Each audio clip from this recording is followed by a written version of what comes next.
Hey, we're finally here. How are you? Just having my man.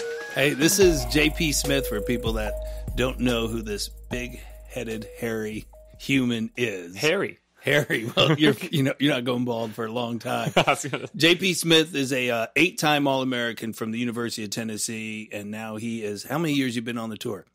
I've been on the tour now since July 2011. 2011, a tennis pro, and he's one of my closest friends, good buddy of mine. I trained him in high school.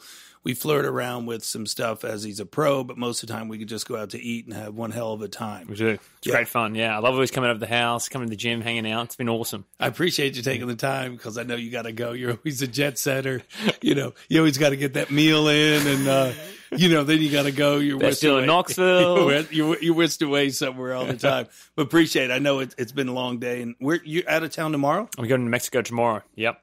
Mexico, Monterrey, Mexico. Oh, my gosh. I know, it doesn't stop. I was just in Canada last week freezing my tail off, and this week I'll be heading to Mexico for a couple of weeks. I know you're 30 years old, but where do you get the energy to go like you go? I think it's just the drive. Like I wake up and I love competition. I think that's the biggest thing that fuels me every day, competing and doing what's necessary to get in the right mindset and the right physical shape to get out there and just give my all. Obviously, I've had a lot of losses, a lot of wins, but every day you just got to back it up. I mean, your outlook, we always are like, oh my God, JP's in, or can't wait to see him, because your outlook and your attitude is always so high. And how is that? Like, you're in a one-on-one sport that it's like, I played well, but I didn't win, but I played well, but I didn't win. That's all we ever hear on the tennis circuit of like, we're like X's and O's. For people who don't know, we got Josh Dobbs in here too. He got booted. We were going to do a 3 microphone deal, but our program director said, we don't have time to set it up because she's hungry and needs a drink. He's pretty devastated about it as well. He really wanted to be in on this. Yeah, no, and so I got to do him solo by himself Friday. Yeah, well, thrown. That's a big. Yeah, well, I'm looking at a $1,500 microphone that's not being used right now. We gave it 5 minutes notice, didn't we? Yeah, I mean, it would have been perfect. Yeah. The three of 2 UT guys, big time studs at the University of Tennessee. So, yeah, I love watching Dobbsy play at UT, so it would have been awesome to have him on. Next time, I guess. Next time, Dobbs. I'm sorry, it can't happen today. So I'm going to do him Friday and talk about his journey. The one question I always like to open up with you, elite athletes and even CEOs that are special. When did you know that you were different? When did you know, playing your sport, that you were kind of different? And I've talked to a lot of different people, and the best of the best, it's kind of a hard question. And then some guys know, and I have a guest that's coming on. I don't want to say who and when, but he knew at 13 when he did something, let's say Robert Redford, like in a ballpark. Well, you got some big guests coming on here, Charles, to tell you that much. Thanks for having me on now before the show blows up. You know? Right. Yeah, I know it. I just, I don't know. I've asked that with Harrison Smith, the Viking safety he's been on, and it was a gray question. Even working with him from 8th grade on, I was like, okay, he's a kid in 8th grade that's running around. Just because somebody's dominating, a peewee football game in 8th grade doesn't mean they're like different. They're probably the fastest kid on the team. They're not defense, offense. I'm sure Dobbs never came off the field at that age. And, was he special at that age? I'm going to ask him the same question Friday. So Dobbs, you could get used to that question. It's a cool question because you really, some people like I knew right here, like you were, first of all, let's back it up. You're an 8-time All-American. Okay. For listeners out there and viewers and everybody else, nobody could ever answer how you're an 8-time All-American unless you play tennis. Thanks, program director. Exactly. That couldn't get the third microphone going. This is Bush League. I mean, I ththought I had 5-star reviews. Dobbs, didn't you say I had 5-star reviews? Yeah, it's enough for the producer though. Yeah, well, the producer just got an Uber check of angry. Uncustomer satisfaction, right? What's the electricity girl trying to say? Yeah, she's lucky we're here. Yes, you are. Yes, thank you so much, program director. When did you know? 8-time All-American, let me back it up. Let me give you some more information, because I know you pretty well from being with you so long. As you come from teachers. Yes. So out of high school, a lot of guys turn pro. You decided not to. Education was a big thing for you. Correct. You wanted to finish 4 years of your college, get the degree, move on. That's a whole other question. Do you think that retarded your growth some, where all the European guys come out, they're prodigies, they're homeschooled, they're turning pro at 16, or, tons more than that. Do you think that held you back, or do you think maybe that's the reason you have the energy at 30? You're like, dude, I'm just 30. I've just been out there 6 years or so, right? Exactly. Well, growing up, my first sport actually wasn't even tennis. I swam from the age 6 to 12, and it was, I think, the swimming that kind of helped me propel me into tennis, mainly because of the fact that I didn't really enjoy swimming towards the end, which is why I stopped when I was 12. And when I started playing tennis full on, it's when I really knew this is what I really enjoyed, this is what I really liked, and I could focus all my attention into developing as a tennis player, because it's obviously not easy when you stop a sport, because you kind of miss those feelings. But I was really kind of mentally tired with swimming, and I still love to swim now, for workouts and pool recoveries. But playing tennis after that, that's kind of what my passion was. So I'd say when I was about 13, that's when I really knew that I wanted to put all my attention towards it. But did you know to put your attention towards it because you were dominating at that level? Or did you go, I like swimming, but my passion is tennis? Because you work with a lot of athletes, and I worked with a lot in 28 years, that the sport that they really love isn't the one that's going to make them the money. So they switch over and go, okay, let me adopt a new love. True. I think I just knew that this is the sport I really wanted to play. And it had that, that solitary aspect to it, which I really enjoy. Like, I really love competing one-on-one, that mono sort of situation. And that's what I think kind of really, drove me to, giving it my all. Obviously as a kid, you make a lot of sacrifices. My parents made huge sacrifices, spending their weekends driving me to tournaments, training, practices, early mornings, late nights, balancing all that. Obviously, they were teachers as well, so they had to juggle that with all their work. So looking back on it now, I'm very thankful for all the sacrifice they made, and, just one of those things where, very grateful to have the opportunity. And I've been lucky enough to stay injury-free where I can play as much as I can. Obviously I get niggles here and there, but knock on wood, that continue to look after my body just as much as I do now. And and as we touched base on, again, as you said, people are playing longer now. I think with every sport, everyone's playing longer, and I think strength stuff, technology, diet, everything, sleep, everything plays its part now. And I think sport is going to keep getting progressively older for every every athlete. Did you do any team sports, or was it always the one-on-ones, the mano, as you say? It was just playing tennis. Swimming, we swim in teams, obviously relays and stuff, but it wasn't, a natural team sport, I'd say. I mean, were you as good a swimmer as you were a tennis player? I was good in my region. I didn't really test the waters outside the state. Obviously, Queensland is a big state, right. But no, when I started playing tennis, that's when I kind of excelled. So when you were 13, you were like, I'm switching, and I got to go full-time into tennis. Well, it was seasonal, so I was doing swimming and tennis. Okay. It's when I dropped swimming and went full-time tennis is when I started to really see the results. All right, so then take me through that process. Like, you were in junior high, were you dominating tennis? Were you the kid, the person? I was definitely, as you say, a prodigy. I was number one in Queensland, and I was in the top 3 in Australia as well. So a lot of those guys, as you mentioned before, a lot of them stopped school. A lot of them basically put all their eggs in one basket. Having a background with parents, I knew I had to get an education. They pressed for it. I actually wanted it as well as a backup plan.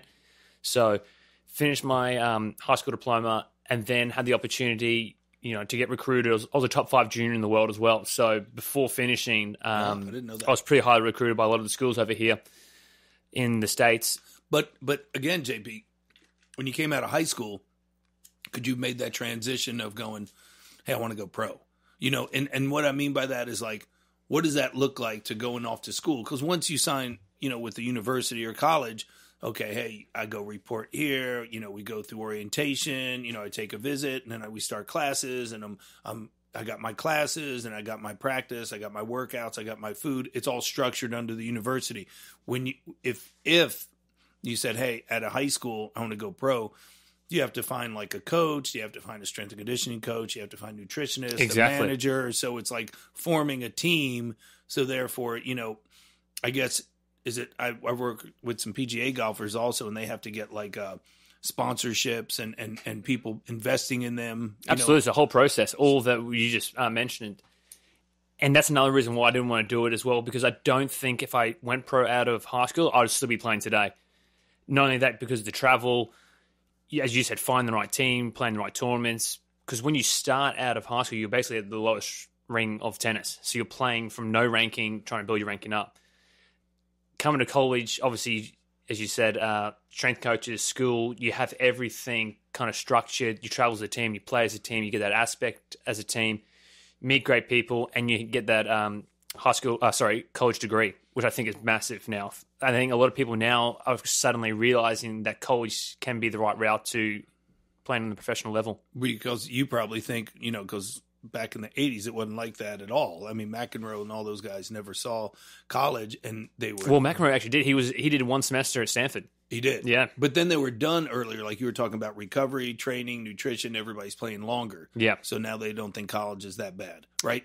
Exactly. People realize how hard it is on the tour, traveling by yourself, week in, week out, going to these places where you're not, where you have to eat, look out for yourself. Dangerous places, you have to eat properly. A lot of these things, people don't realize how tough it is mentally. So you could use college as like a training ground. Absolutely. Like the minor leagues before, get acclimated to growing up, right? I mean, it seems so different. It's so bizarre. It's great. And the great thing about the University of Tennessee, I can train here, I can practice here. I live in Knoxville. It's my base, and I really love being around here. With great energy. We have a great atmosphere as well. As you said, just come out of the house, chilling, getting the right support of people, in your close group, right. And picking your circle. Exactly. Right. And that's what I love about it. Everyone's positive. Everyone builds each other up. It's a sort of positive reinforcement that you need. Right. I think right. Even without sport as well, even if you're not playing sport, you kind of need that pickup all the time. And a full year, what are the months that are off on the tour? Tennis season's one of the longest seasons in professional sport. You get basically the end of November and December off, and then boom, straight back into the Australian Open series down under. And you actually, I know we talk about this every year, and I'm always so blown away of how you go home and how that flight is absolutely amazing. I know you couldn't last that far. There's no way, man. I can't, it's hard to go to Miami. I just got back from there, and I was like, how long is this flight? I don't get it. I don't get it. It's essentially 2 days to get home. I've done it multiple times from Knoxville. You've got to go from Knoxville, Dallas, LA, Brisbane, Townsville for me. So that's how many flights I've got to knock out. That's amazing. Yeah. That's absolutely amazing. I know Dobbs doesn't want to do it now. No, well, Dobbs is a cruise guy. When he goes on those cruises, I'm like, who does that? So I got 2 guys in here. That'd be a good talk. If I only had a third microphone, that'd be a great talk of how bad I hate cruises and flying. So that'd be kind of cool. Yeah, cruises. That's another thing I've... Dude, he loves cruises. It's amazing. I get a little seasick, a little bit, yeah. Yeah. No, there's no way I could do that. All right, so now you're prepping. You're at the beginning of 2019, right? So do you do like all the other athletes? Again, I asked all of them, the Harrisons, the Heltons, the Penningtons, the goals. Like, do you put goals down? Do you go, okay, this is what I accomplish? Or 2019, we're more massaged of let's enjoy the process. Let's keep the energy up. Where it falls, or do you have goals? Like, even in my business, I have goals. I write them down and look at them each year and go, okay, I want to get this done. I maybe want to train this guy. It's not always the money. I don't think about the money as much, never have, of like, I got to get this better. I got to get that guy. I got to see if I can recruit this guy, see if he wants to train. How do you put your goals down as a tennis player 7 years on the tour? Yeah, I would say every year I've had different goals. A lot of my goals this year so far have been process goals. Making sure I get all the work and making sure I take care of my body. Not so much result-oriented goals, just because I feel like if you're doing the right stuff, on and off the court, that the results are going to happen.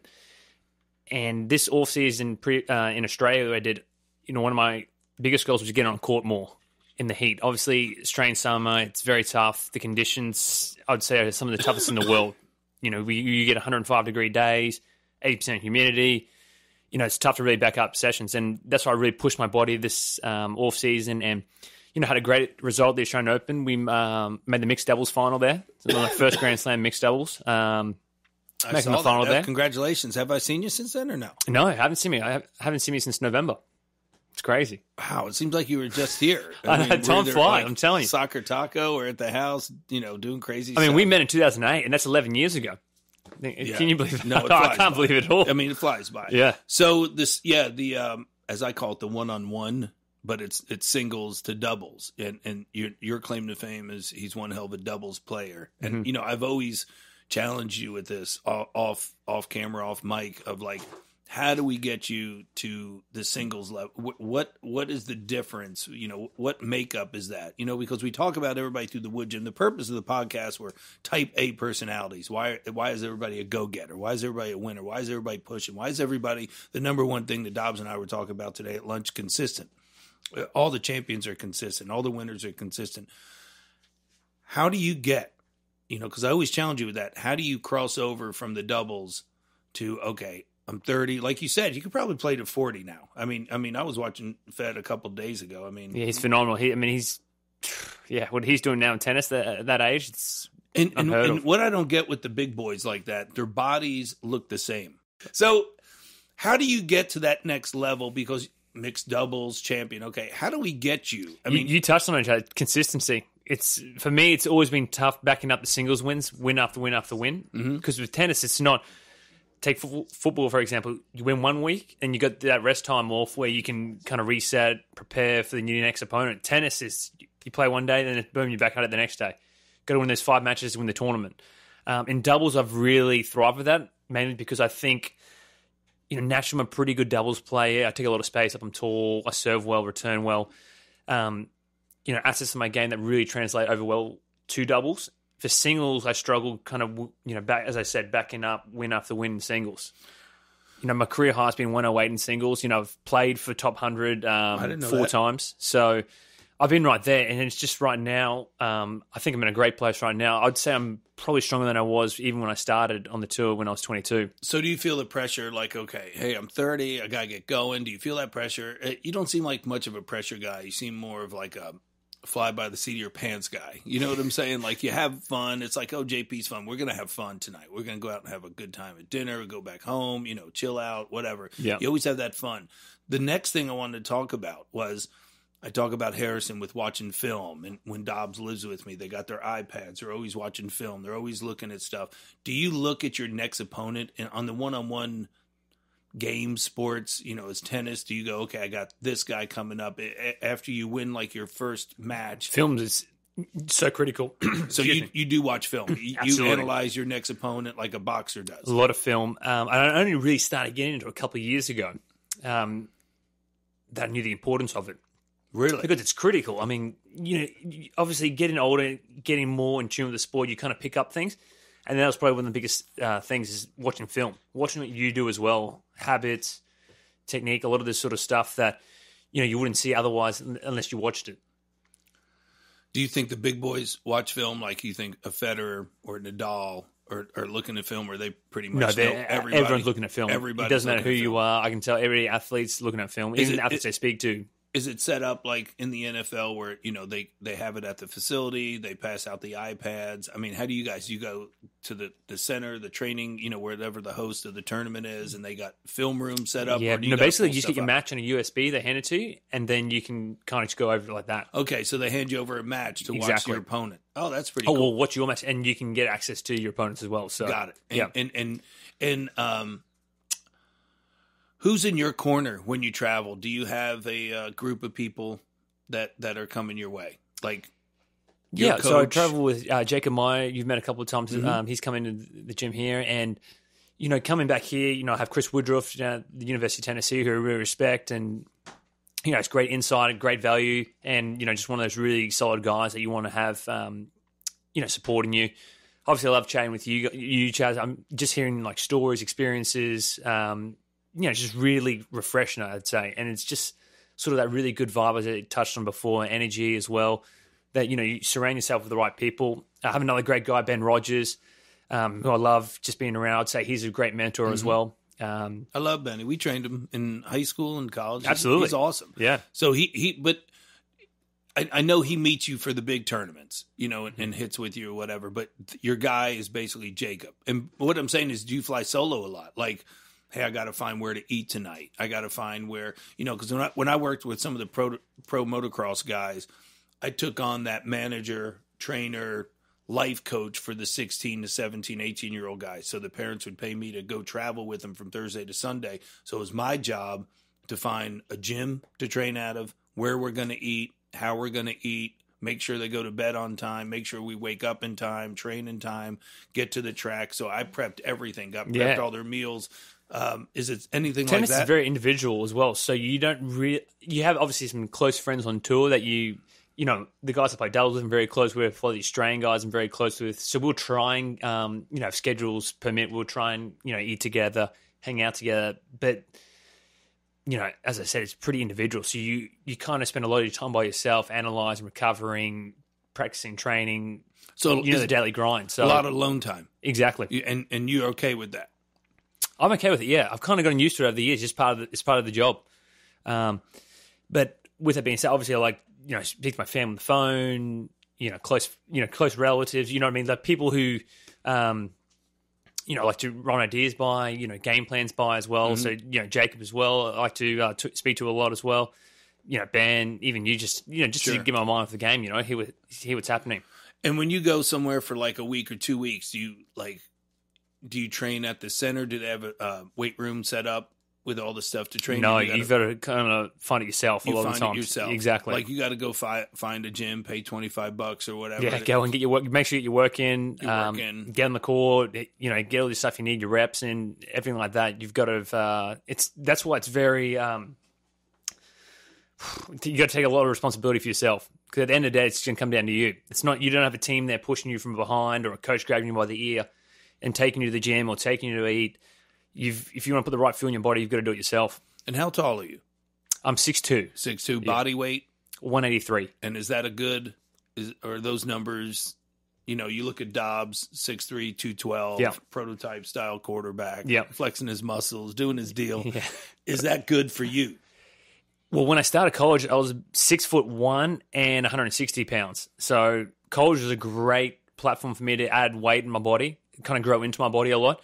And, it kind of helped because, I reached number one in singles, number one in doubles.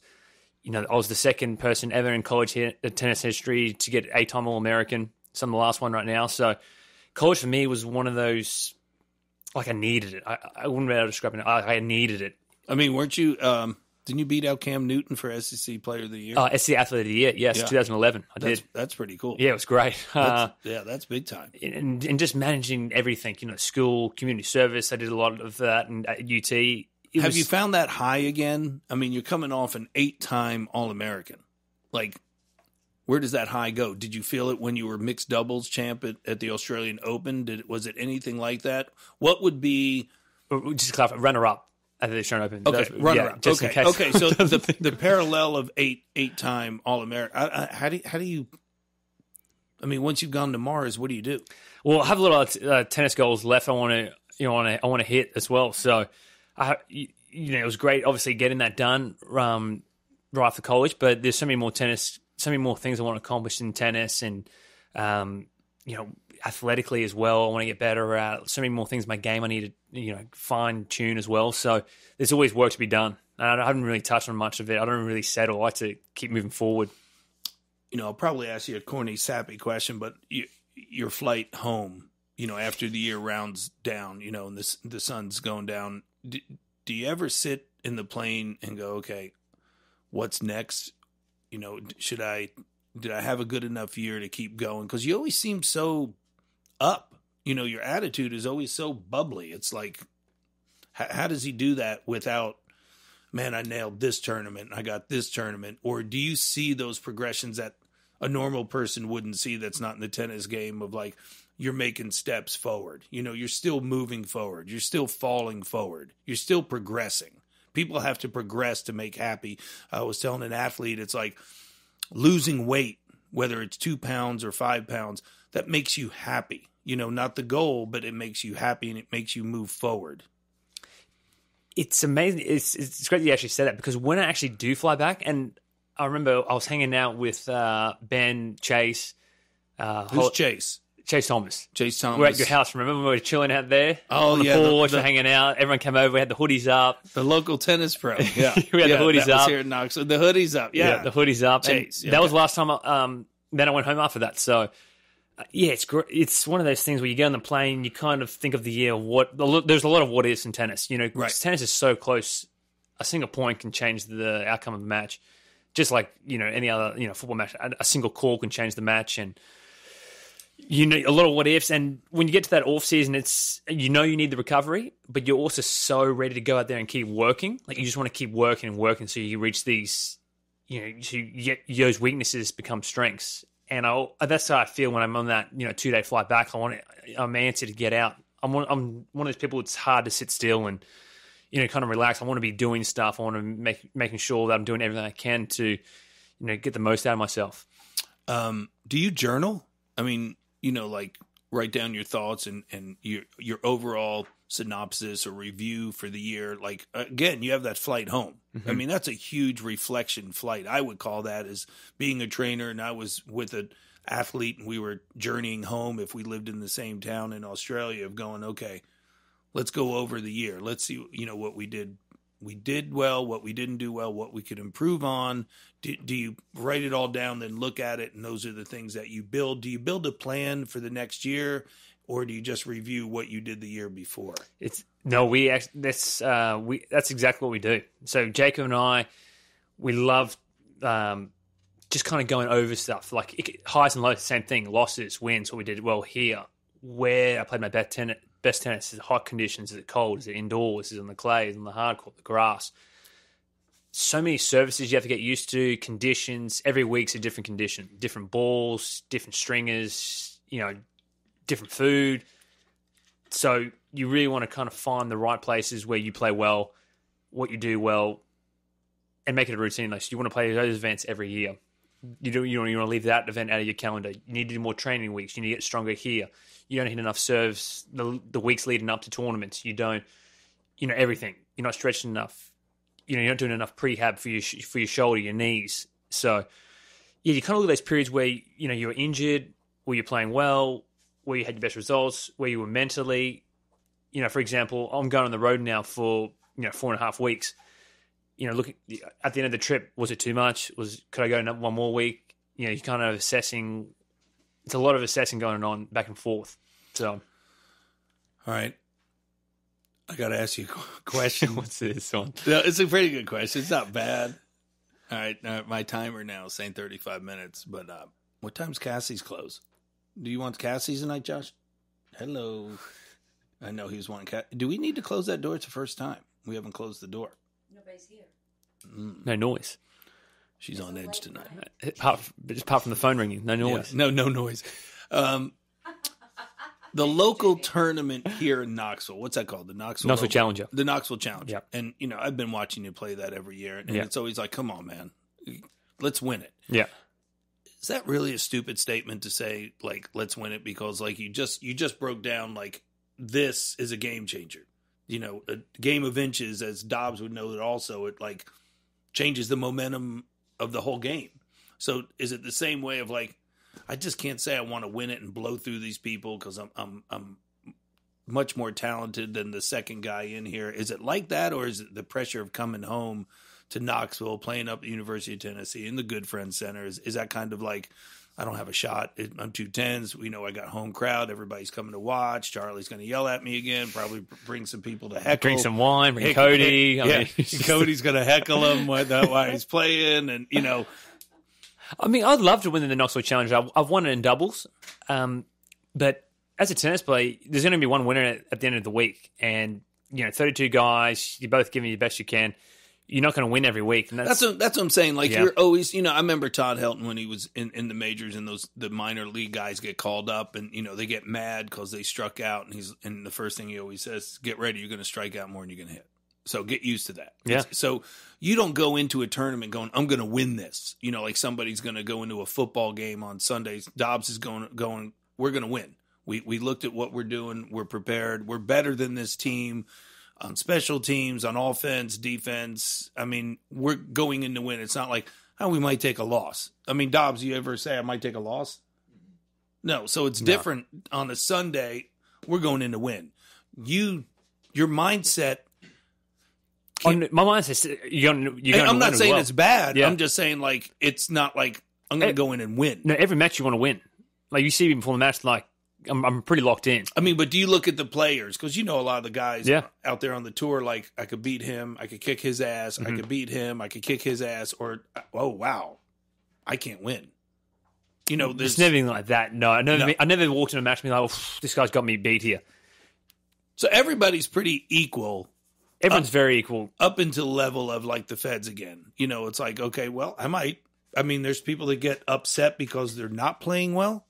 Well, if you look at the rankings, so some of the guys I've beaten who, you know, Alexander Zverev, he's currently number 3 in the world. I've beaten him before the Australian Open a couple of years ago. Nick Kyrgios, he's a former top 20 player who I've beaten before. Alexander Rublev, another top 30 player I've beaten before. Kachanov, a former top 20 player I've beaten before. I think he's maybe 11 right now, Kachanov. So a lot of these guys I've beaten who are obviously at the peak of the game, or actually at the top of the game.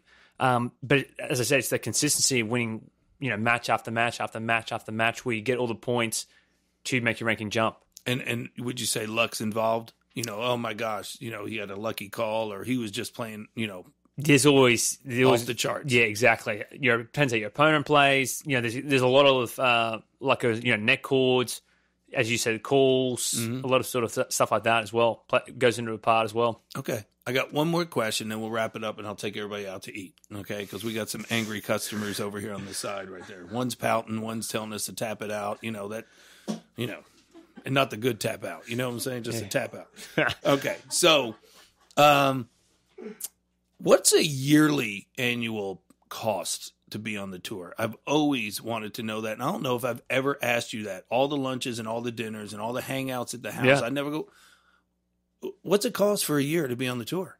Yeah, it's definitely for me. Doing all the years I've been on the tour, it's about close to 80 or 100,000. Some years have been more because I've played a lot more, and I've travelled a lot more with my coach as well. So you're paying his expenses, his airfares, his flights. So it's up there. Yeah. There. Flights. Yeah. You got to pay for the coach's flights. Absolutely, everything, food, everything, per diems, all that type of jazz. Yeah. So 80 to 100,000. 100,000. Yeah.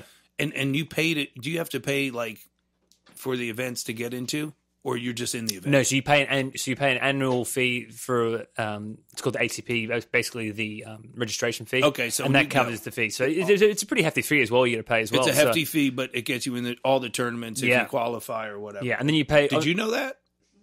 Oh, yeah. well. And then you pay the international insurance as well. Really, the international insurance that kills you as well, because you're not just traveling in America. You're traveling Asia, Australia, Europe. Got it. So you got to make sure you get hit by a car, run over, anything. Exactly. You got to prepare for the worst.